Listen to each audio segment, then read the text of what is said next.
Welcome to Within the Frame, where we bring the most pressing issues across the globe into focus. I'm Kim Mok-yeon.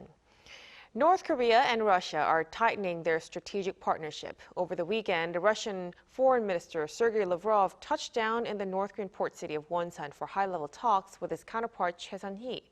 At the heart of the meeting, a public show of unity following North Korea's military deployment to support Russian forces in Ukraine's Kursk region. Lavrov hailed the North's heroic soldiers, while Choe called it a defining moment in their alliance. Beyond the battlefield, Moscow also pledged to boost Russian tourism to Wonsan, including the expansion of air routes. With ties deepening, pressure is mounting, and eyes are now on China and South Korea's next steps and what message this axis sends to the West. For a deeper discussion on this, we're joined in the studio by Kim Mok-yeon, Senior Research Fellow at the Institute of National Security Strategy. Welcome, Dr. Good to see you again. And also joining us online is Ambassador Joseph DeTrani, former Special Envoy of the U.S. for the six-party talks. Welcome. Welcome. Thank you. Now, let's start our discussion with Dr. Go, with Russian Foreign Minister Sergey Lavrov's visit to North Korea. In a rare move, the meetings were held in Wonsan instead of Pyongyang. What do you make of this selection of the location? And do you think this invitation could be aimed at attracting some Russian tourists to Wonsan? Yeah, I think there's clearly that intention behind hosting Foreign Minister Lavrov in Wonsan. This new, it's not really a city of Wonsan that the meeting took place. It's called the Wonsan Galma International Tourism Complex. So Kim Jong-un had invested a huge amount of resources in building this tourism complex. It's a huge tourism complex, well before the COVID pandemic hit North Korea back in 2020. So the primary motivation behind building this tourism complex back then was to attract the Chinese tourists. So it's only natural for North Korea to use the complex to attract tourism from abroad. And at the moment, the country that could send the most number of tourists to North Korea is likely to be Russia, because the Russians are, because of the relative international isolation they're subject to due to the war in Ukraine, there are fewer places than Russian tourists can go to. So clearly, I think North Korea wants to have that share of the pie. But in addition to it, I think Kim Jong-un has other ulterior motivations. I think Kim Jong-un tried to project this impression that North Korea is really normal and advanced. Obviously, that has the benefit of attracting international tourism.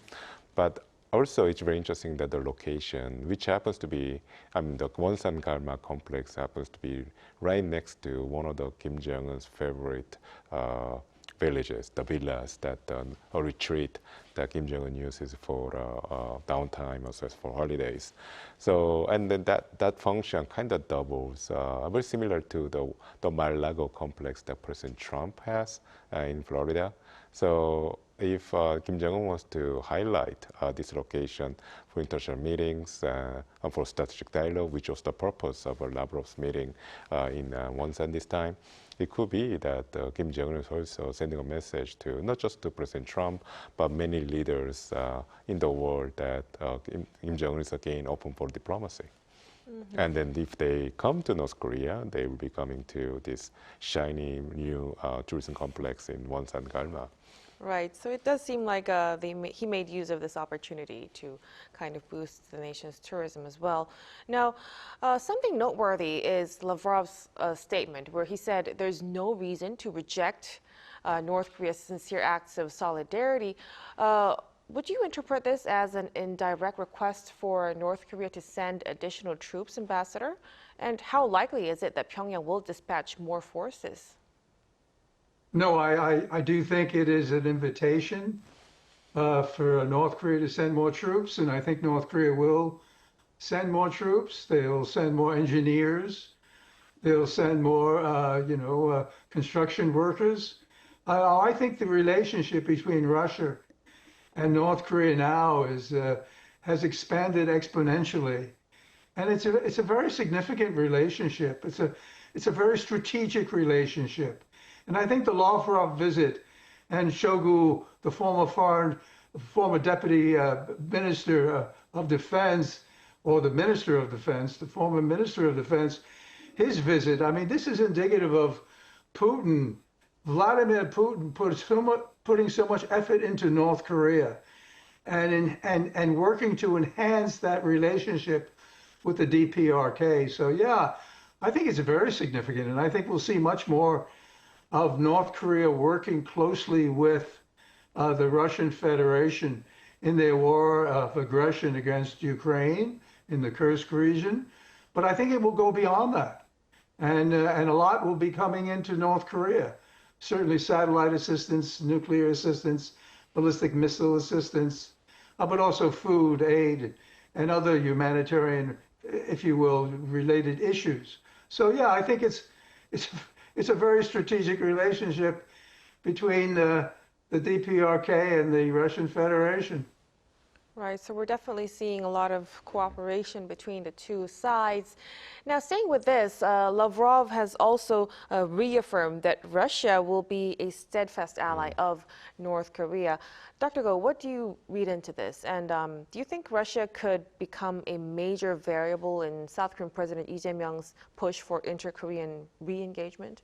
No, I definitely think Putin's intention is to be a major variable for any country in the region. Of course, these countries pursue their own foreign policy objectives. That applies to Korea, as well as Japan, and perhaps to China as well. But I think at the end of the day, what Minister Lavrov wanted to reaffirm in this meeting with Kim Jong-un was that, as also Ambassador Ichirani points out, to deepen the relationship between the two countries, and the immediate goal that the Russians try to achieve through this deepening of relations is getting more assistance from North Korea, especially in regards to the manpower to fight either in the Kursk region or the Donetsk region, which could be a major escalation in the current North Korean involvement in the Ukraine war. But having said that, it was very interesting what Minister Lavrov remarked after the meeting took place. He gave a press conference to the accompanying Russian journalist, and he described the content of the meetings and the what kind of agreement the two sides have reached. It wasn't very detailed, obviously, probably indicating that deep down the true objective of this meeting was about getting more manpower assistance from North Korea. But then additionally, Minister Lavrov has been reaffirmed that Russia is going to be working with North Korea, not just in the Korean Peninsula, but also in the wider region. So he made mentions of countering the expansion of NATO, and the blockification of the security in the region, implying that Russia is going to work closely with North Korea in countering the closer, tighter security cooperation between United States, South Korea, and Japan. And also, Russia indirectly defended North Korea's development of nuclear weapons, indicating that Russia is going to support North Korea's WMD programs. So all these messages really shows that Russia is reaffirming the strengths of the Treaty of a comprehensive strategic partnership that they signed last year between Putin and Kim Jong-un. So this has a huge implication for the security situation in the region. And I think we're going to see a detailed manifestation of how this treaty has consequences in the near future. So this ties would definitely complicate Seoul's outreach efforts to North Korea. Now, during the latest visit, Lavrov conveyed a personal message and letter from President Putin saying he hopes to soon meet directly with North Korean Chairman Kim Jong-un. But apparently North Korean media made no mention of any upcoming summit between the two leaders. Ambassador, do you think there's a subtle rift in tone between the two countries? And why do you think, what is the reason behind North Korea's silence?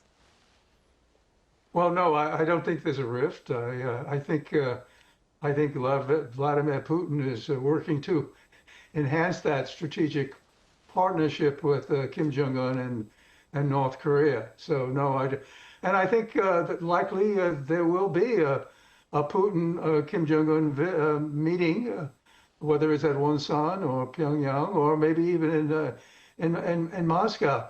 So yeah. I think this is a stark message, not only to the Republic of Korea, but also to the United States and the global community that this is now turned into this mutual defense treaty between the North Korea and Russia has really turned into a very strategic partnership. One that, and Dr. Go just mentioned that, one that has legs, and that could really affect the security of various regions, and certainly the Korean Peninsula and the Northeast Asia region itself, because we're bringing Russia into that part of the world. We're making it very clear as North Korea is aiding Russia in its war with Ukraine, war of aggression with Ukraine in the Kursk region and maybe Donetsk. Russia could also be doing the same if there is conflict on the Korean Peninsula or conflict in the region. And then that's got to be a very stark message to not only to our allies in South Korea and Japan and obviously the United States, but also to the People's Republic of China, because that brings Russia into that equation. And I think that's another variable that obviously is of importance to Vladimir Putin, but also Kim Jong-un, because the China piece is a very important piece to this equation. Mm-hmm, definitely. So despite the silence from North Korean media outlets, Dr. Go, Lavrov himself said that there's a chance for the two leaders to meet and have a summit. When do you think such a summit could actually realistically take place? Well, it's a difficult question to answer, obviously. But I think there are probably two main drivers here. One is structural, meaning clearly the two sides have interest in mounting in this summit as soon as possible, in the sense that I think Kim Jong-un would like to go to Russia and meet with Putin to ensure that he gets essentially get rewarded for his consistent assistance that's lending to the Russians in the ongoing war in Ukraine. So it's likely that if there's a summit, it's going to be after North Korea sends more soldiers and as well as weapons and munitions to Russia, and that probably is going to take place in the next couple of months. So that means that if there's a summit, it's going to take place sometime in fall. Probably in the Russian Far East, and also there's also the issue of expediency, meaning I think President Vladimir Putin believes the ongoing offensive against Ukraine is going to have an impact, and that's going to change the direction of the war. So far the war in Ukraine has been a stalemate, and there has been a major change in the front line or the relative strengths of each side. But then apparently President Putin believes that now that the Russians are mounting a very significant offensive against the Ukrainian forces, that this time around they might have an impact. So if that is believed, then he probably expects that Russia could achieve some significant military victory later this year. So perhaps he wants to mark the victory, quote unquote, by inviting allies to Moscow. So if that's, and then in that case, the timing for the summit will depend on the progress of war in Ukraine. Finally, I think because one of the major agenda items and the discussion between Minister Lavrov and Kim Jong-un was about expanding trade and investments from Russia into North Korea. So perhaps there's a major economic cooperation project taking place, and the signing of the investment project between the two countries could mark an occasion for the two leaders to come together and have a meeting. So we cannot really pinpoint when this year the meeting could take place, but then it's likely that there will be a summit between Russia and North Korean leaders sometime this year. Right. Thank you for answering this question, Dr. Ko. So maybe we're going to see a summit within the year. Now, let's shift gears a little bit, Ambassador. You've touched upon the importance of China lately. North Korea and China have reportedly agreed to resume passenger train service between their capitals after nearly 5 years. And both countries also held back-to-back banquets commemorating the signing of their friendship treaty. Do you think these gestures signal a thaw in relations following last year's tensions? Yes, I do think relations have improved between North Korea and the People's Republic of China. There's no, in my view, there's no question about that. And I think China realizes it's in their interest to ensure that there's a good relationship with Pyongyang, with Kim Jong-un and North Korea. I think they are still concerned about the nuclear issue. Because as Dr. Go indicated, Lavrov said, North Korea having nuclear weapons makes eminent sense. It's a deterrent, and the likelihood that Russia is providing nuclear assistance to North Korea is on the table. It's there, and it's likely, and it's probably happening as we speak. So I think that piece of the equation has to be a bit of concern to China and to Xi Jinping and the leadership in Beijing, because a nuclear North Korea that's threatening to use tactical nuclear weapons if there's conflict with the Republic of Korea or in the region itself, that by definition is destabilizing. And I think what China wants to see is stabilization, because their focus is Taiwan, the South China Sea, to some extent, the East China Sea, and they need to have that focus there. So yeah, I think there's some concern about Russia-North Korea relations, but I think that's simmered down a bit, because I think Xi Jinping is focused now on U.S.-China relations, and as long as there's that element of tension with the United States and the People's Republic of China, I think China will continue to be very supportive of what Russia is doing with North Korea. Having said that, however, I think they are looking at guardrails. They are looking at, can this go too far? Can Kim Jong-un become emboldened enough to do something provocative on the Korean Peninsula? I think that has to be of concern to the leadership in Beijing. Because they do want stability in the region, and it's in their interest to have that stability. So as Ambassador Detrani has mentioned, up to now, Beijing has been quite cautious. It has managed its ties with Pyongyang and Moscow carefully while avoiding a formal trilateral alignment between North Korea, China, and Russia. Do you think this could indicate a strategic shift from China's approach lately? I doubt it. And I mean, the only reason why Lavrov went to Beijing after North Korea was because there's the meeting of the Shanghai Cooperation Organization taking place in Beijing. Shanghai Cooperation Organization, or SCO, is essentially I would say multilateral security architecture that both China and Russia are building in the Eurasian continent, favoring countries like obviously China and Russia, but also as countries in the Central Asia.